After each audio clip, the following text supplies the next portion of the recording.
We're almost a week into Trump's presidency, and the Russians desperately wanted two things. They wanted all sanctions on Russia lifted immediately, and they wanted all military aid to Ukraine to cease immediately. And neither of these things have happened. Donald Trump has this power to do both of those things for Russia, and he's choosing not to. So if you want the specifics, what did Marco Rubio freeze under the State Department? And this is the Foreign Military Financing Program. But there's barely any money left in this program, so freezing it for 90 days doesn't really matter. Where these weapons are coming from, this is the PDA, the President's Drawdown Authority, and the USAI program under the Department of Defense. The Department of State under Rubio is a different pool of money than the Department of Defense. Pete Hegseth is now in charge of the Department of Defense. Security Chief, he was confirmed yesterday in a sooner, 50-50 vote with J.D. Vance I'm in the casting the tie-breaking command vote. center. Injured, I'm basically neutral on this guy. Most everyone else is. He's an idiot. He's in over his head, and you've got eyes. Trump picked him because he likes him. We And need to get this situation looks under good on control TV, ASAP. Be ready as for long as he anything. stays out of the way, it shouldn't be a problem. And I don't think he's going to freeze military aid to Ukraine unless Trump tells him to. So let's now go back to that interview that Putin gave 2 days ago. Putin flatters Trump, says Ukraine war wouldn't have happened if his victory wasn't stolen from him by the Democrats in 2020. If you didn't see this interview, I'll link it again down below. Putin is speaking to this Russian reporter, and I'll just give you the summary. This is Putin kissing Trump's ass, flattering him as much as possible. Ledger to Alpha. There's no way that Putin could have debased himself more, been more of a beta male to Trump in this video. This was astonishing to watch. And Putin is looking for a meeting. We really should meet, Putin says, as Trump threatens new sanctions on Russia over Ukraine. Now we know what Putin is trying to do. Zelensky is trying to get invited to these U.S.-Russia talks. I think they're going to happen in the next couple weeks. But this isn't going to happen. Trump wants to meet with the Russians. He wants to meet with Putin one-on-one. Because it's an opportunity to have the world's attention. And he doesn't want the Europeans or Zelensky there to steal his thunder. Now, if Trump wanted to betray the Europeans and betray Ukraine, he would have done it by now. We're a week into his presidency. So this summit between Trump and Putin is going to happen in the next couple weeks. And Zelensky is not going to be invited. But it's not a big deal. We all know what Putin is trying to do. Zelensky warns Putin wants to manipulate Trump on the topic of Ukraine. So is the interpreter going to be an attractive woman? Is Putin going to try and get Trump alone, one-on-one again? This happened during Trump's first presidency. And that just isn't going to happen based on the national security team that Trump has picked. We like Marco Rubio, we like Mike Waltz, and then there's this guy, who's in charge of the entire show. Incoming Trump peace envoy suggests oil crackdown to push Russia to negotiate. This is retired Lieutenant General Keith Kellogg, and he knows the Russians, he understands the Russians, and he's the one who's going to be advising Trump every step of the process. So Keith Kellogg made another appearance on Fox News, and the angle that Trump wants to take at the moment is applying pressure on Russia through oil prices. This is something that Keith Kellogg agrees with. He's going to explain this in this Fox News clip. Last September, when they were Trump Tower with Zelensky, and it's time. It is time to end it. And I think it gets the dialogue going. And I think it's the most important thing is it's not going to end kinetic. By that, it's not going to end by killing each other. This is going to end us. When he made a comment to the people there that the key role of not only diplomacy, but economics as well. Let me just use one example. Oil. You know, the price of oil right now is probably, when you look at Brent or WTI, the baseline pricing, it's about $78 a barrel. So Russia's getting billions of dollars of money from oil sales. What if you drop that to $45 a barrel, which is basically the baseline break-even point? That's what you need to come in yesterday. So this is Keith Kellogg saying this war is not going to end kinetically. We can't just give Ukraine more weapons and expect for them to overpower the Russians. We need an economic collapse of Russia, or the threat of an economic collapse, to make the Russians stop this war. And Trump really likes this idea of lowering oil prices, because that would make him more popular here at home in the United States. And once again, Trump is repeating this message every single day. One way to stop it quickly is for OPEC to stop making so much money and to drop the price of oil. Because they have it nice and high. And if you have it high, that war's not going to end so easily. So OPEC ought to get on the ball and they're going to drop the price of oil. And then the war will stop right away. Now, I understand the price of oil and its fluctuations. I think the average American doesn't. This is the price of ICE Brent crude. It's currently at $78 a barrel. And $78 a barrel is not that high. If we go back to the summer of 2022, it was 120. 110 is high. You could even argue 100 is high, but 78 is actually pretty decent. And Trump saying that we need to get this back down to 45. That's where the price was almost 5 years ago. And I don't think that's going to happen. I don't think the price of oil is going to come down globally $45 a barrel. But it could come down to 60. 60 could be possible if OPEC decides to pump more. Now, I don't understand why would OPEC do that. The purpose of OPEC is to make as much money as possible. But if Donald Trump has good relations with the Saudis, if there's something the Saudis want, some kind of security guarantee against Iran, or weapon sales or something, I don't know, then yes, Saudi Arabia could increase production, temporarily lower the price of oil, where Russia can no longer pump at a profit. Is this supposed to make me stronger? The euro's price of oil is cheaper than the global price. It has to be sold at a discount because it's a lower quality grade. But yeah, I mean, this is a plan, and I'd love to see Trump pursue this over the next couple of months. This is a good thing. So what are the Russians saying? Now that Trump is threatening to go after their oil revenue, which is important to fund the war. And here is the Kremlin spokesperson, Dmitry Peskov, being asked if this is important to Russia. And he replies, no. This conflict does not depend on oil prices. This conflict is happening because of a danger to Russia's state security, of a danger to Russians who live on the known territories, and due to a complete refusal of Americans and Europeans to hear Russian security concerns. So this is Russia's story, and they're sticking to it, that the cause of this war is Russia's security concerns. Security concerns from who? The NATO alliance? Who is the largest and most powerful military in the NATO alliance? And it's America.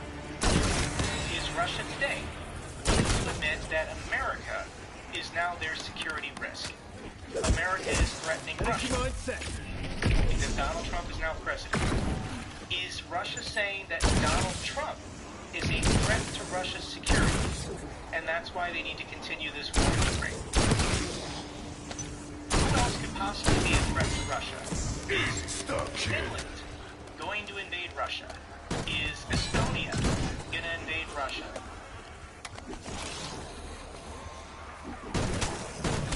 Like, you have to logically think through this sometimes, and if Peskov wants to maintain that the war has to continue because NATO is a threat to Russia, then they're saying Donald Trump, leader of the United States military, which is the leader of the NATO alliance, is a threat to the Russians. It's absurd. That's not the cause of this war.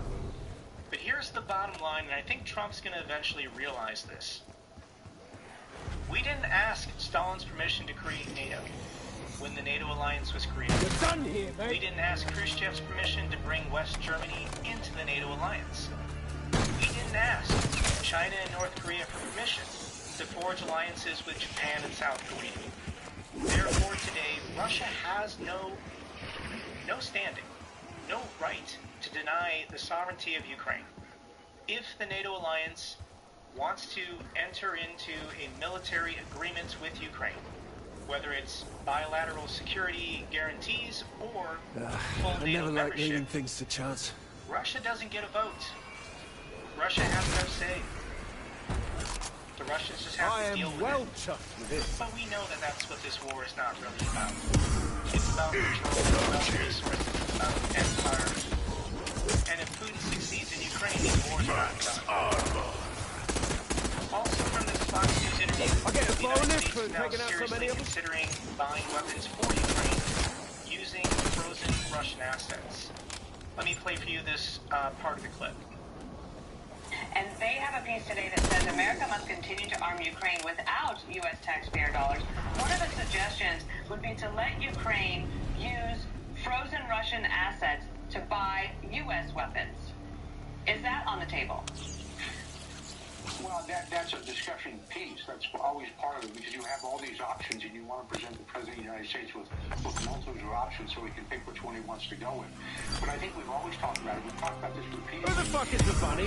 That's what I want to know. To do that, to buy U.S. arms. I mean, that is one piece of the puzzle that needs to be discussed and it's going to be on the table with the President to talk about. It's on the table. For 3 years under Joe Biden was never willing to publicly say this. Why don't we just take Russia's frozen money in Western banks and then use that to fight the war? Europe might still not want to do this, but I don't think Trump cares. Anything that's frozen in G7 banks, use it to buy American weapons. And then send those weapons to Ukraine to fight the Russians. Got a one-way ticket back to base with your name Trump on is it. also okay with Lend-Lease style programs where Ukraine can have a line of credits and buy whatever they want from U.S. inventories. Then when the war is over, they have to give it back or pay it back, and they can do so with signing agreements with Western or American companies to get oil, gas, and natural resources out of the ground. We can be creative here. We can all admit that for 3 years, Joe Biden and the Democrats lacked some creativity to come up with other solutions to support Ukraine. Now, concerning Donald Trump's rhetoric, he's going to say and do things we like. But he's also going to say and do things we don't like. And in that interview 2 days ago, he said, Zelensky is no angel and shouldn't allow the war to happen. What could Zelensky have possibly have done to have prevented the war that Putin was always going to launch since 2014? Putin was always going to do this. There's nothing Zelensky could have said or done aside from capitulating to the Russians and surrendering his country. This invasion was always going to happen. Also, the United States suspended immigration programs for migrants, including Ukrainians. Almost 200,000 Ukrainians have resettled in the United States, and their status potentially is at risk. I, however, think this is going to be reviewed. Rubio with the State Department will reverse this. I don't think any Ukrainian refugees that have resettled in the United States will be deported or anything like that. But it's a scary headline for people living in uncertainty. Trump is also serious about annexing Greenland. I don't really want to talk about this as an American, Lose, you lose. but if you're one of my European viewers, I of course oppose this. Nice. This is reckless and dangerous language for Donald Trump to be talking about seizing Canada, Greenland, and Panama with military force. But I just don't think this is going to happen. Like, without Congress voting for it, it's not legal or lawful for any military member to take action against our military allies. So this could end up going nowhere, but I think Donald Trump likes the attention, and talking about annexing Canada. I think he just finds it fun. To my Canadian viewers, I know this is not fun, but he might lose interest and then start talking about other things like in a month or two. Wait now. Seoul suspects North Korea plans to send more troops to Russia. So now Donald Trump is saying he's going to reach out to Kim Jong-un. I don't understand the friendship and relationship that these two men have, and I don't need to. If Donald Trump can meet with or talk to Kim Jong-un, and then North Korea decides to stop sending troops and military aid to Russia, this is good for Ukraine. I'm going to let this happen. I'm going to encourage this. It's weird, but I'm going to encourage it. Thank you, President Trump, for reaching out to the North Koreans. According to the Institute for the Study of War, Putin tells Russians to expect a long war. Behind closed doors, to his own people, this is what Putin is telling him. He's not looking to negotiate, he's not looking for peace talks, he's not looking to end these wars. He's looking to outlast the Western coalition, and he's hoping our will collapse before the Russian people collapse. But they got problems. This is Russia's central bank interest rate, currently holding at 21%. And there's something very bizarre happening concerning Russia's central bank chief. Russian state media is attacking her. This woman, I forget her name, this is a woman who didn't even want the job. When Putin invaded Ukraine, she tried to quit and resign, and Putin forced her to stay in the job. And now, people like Sylvia are attacking her on TV because Russians are so upset about inflation and central interest bank rates being so high. So Solyov on Kremlin State TV is now attacking her, calling her the mega regulator. Right. Let me read for you what Solyov is saying about his own central bank chief. Our economy is not where the president of the Russian Federation, who answers to the people, Putin, set the goal for it to be. I spoke about this topic separately yesterday. The mega regulator is not keeping the inflation under control. The mega regulator does not understand what needs to be done to control it. It's already obvious. All these companies, all these meetings among themselves, all this talk to Solyov so that he shuts up, all of this won't work.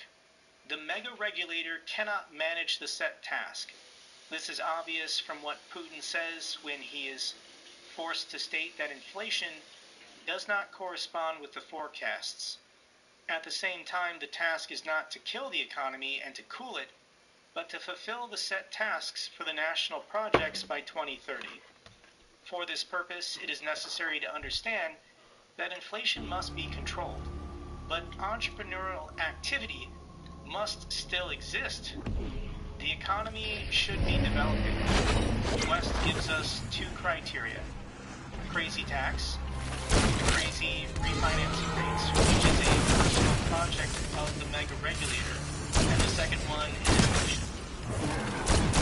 The reason why inflation is so out of control in Russia is because of defense spending on this war, and the fact that the Kremlin is forcing private Russian banks to give unsecured loans to defense contractors so they can keep producing. That is why the central bank in Russia has to keep raising rates.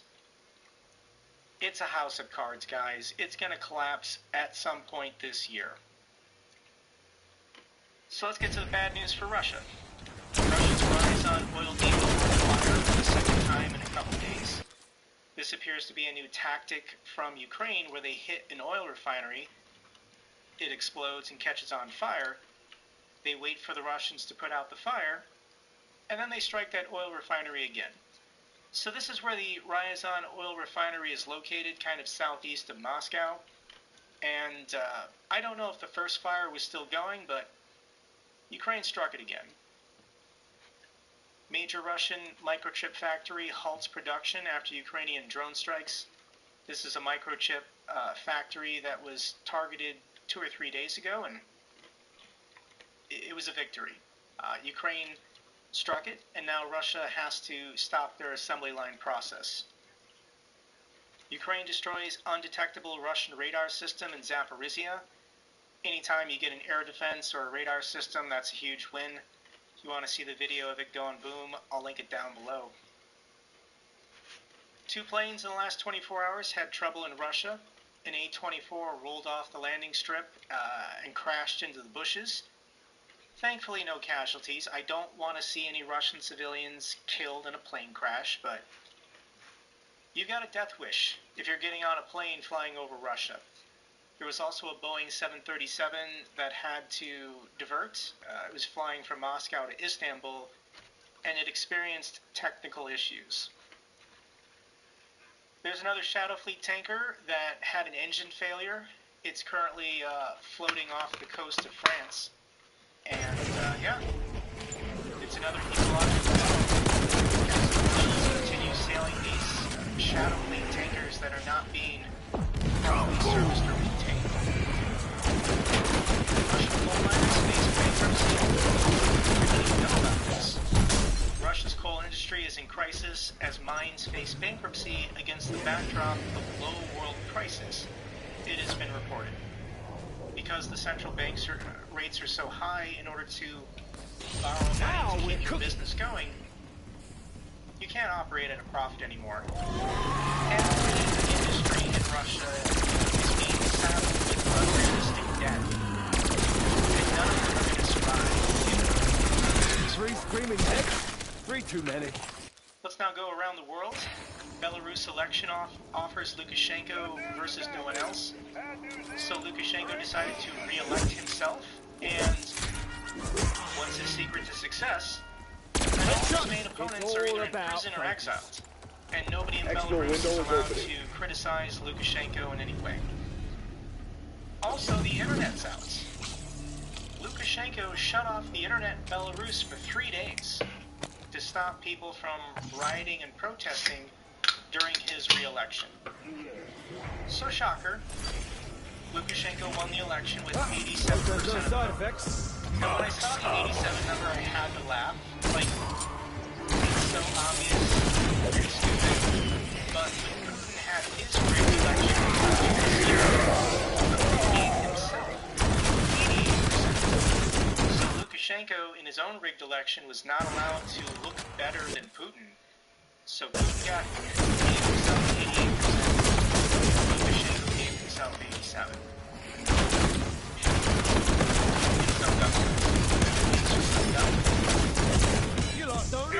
But the people are rising up against these idiots. Mass protests sweep Slovakia as Prime Minister Fico warns of a Maidan scenario. Massive protests are currently happening in Slovakia in response to their corrupt Prime Minister doing the Russians' bidding. Slovakia is a member of the EU and NATO, and Fico only seems concerned with how Russia is doing. So there are videos, I'll link them down below. These are massive critical events, and potentially Slovakia can get rid of their corrupt Prime Minister. And this is early reporting, but there might be 4 members of Slovakia's parliament willing to break away from the governing coalition. I guess there's 150 seats in their parliament, and you need 76 for a majority. If these 4 defect, Fico's government will fall, and we'll have to have new elections. I also want to mention the protests happening in Serbia. This is Belgrade. Serbia, for centuries, has been an ally of the Russians, but Russia can't really help them. I also want to mention there's still protesting happening every day in Georgia against their corrupt pro-Russian government. So these are the people. These are the people living in Russia-friendly countries that want real democracy, they want a reduction in corruption, and they want real prosperity. This is the map. Russia is under pressure in Moldova. Their allies in Transnistria. They're under pressure in Slovakia, Serbia, and Georgia. if Ukraine can succeed, all of the pro-Russian governments will collapse, and then these people can have real democracy and real prosperity. Final clip I want to play for you guys is a Georgian protester. She's a university student, and I'm going to try and play it. YouTube is very aggressive.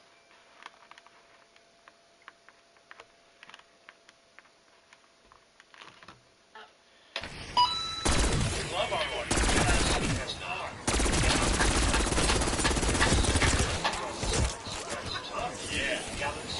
You look like you left a... Josh's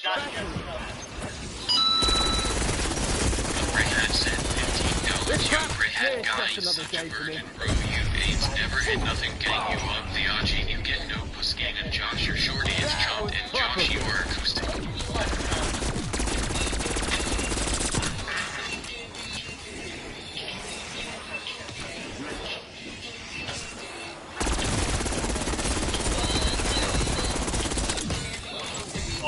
Party here. Ah!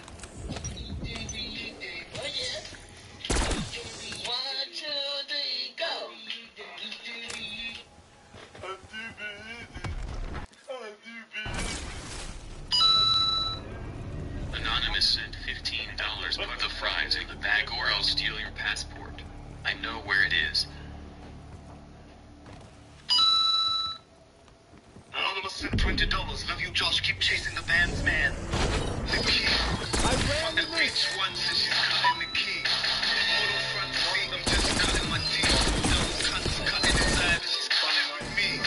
Nigga, fucking stairs, so can't see fit. Quick step out in the car, got her ass in the air. Glasses in class, so you can't see clear. Sipping quad, see clear, the outside of bread. Now my hands up, I like some positive. We made it back in school, all I did was cut the tip. Early morning hurts, getting ready for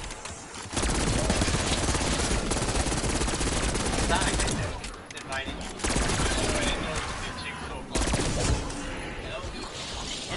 Find out. Like we're both fucked up.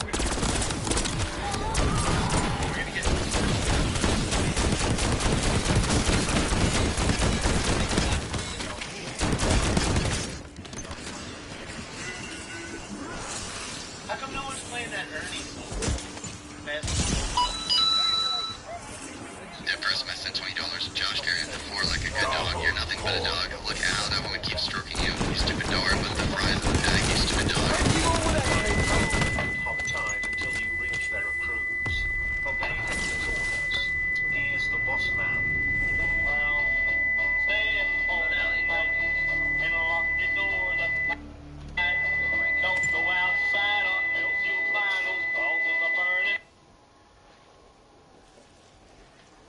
Alright, Donald Trump has officially initiated the first trade war of his second term with Colombia, our closest ally in South America, has now been valiant repairs after Donald Trump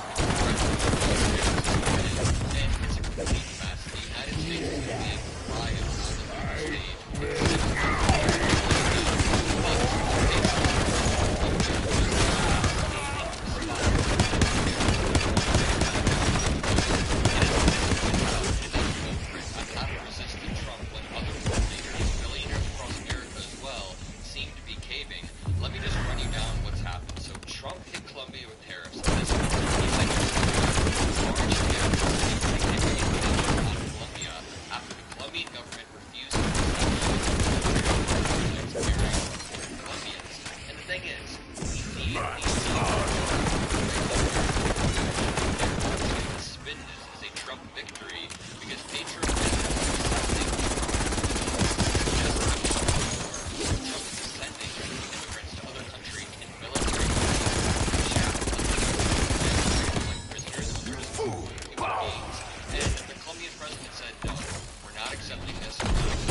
Choppers available for exfil. To get the Colombians, to get the citizens properly, and the right-wing media was spinning it as this huge victory for for Trump. Trump's tariffs had no consequences, and they were saying Petro bent the knee. That is not what happened. That is not the narrative.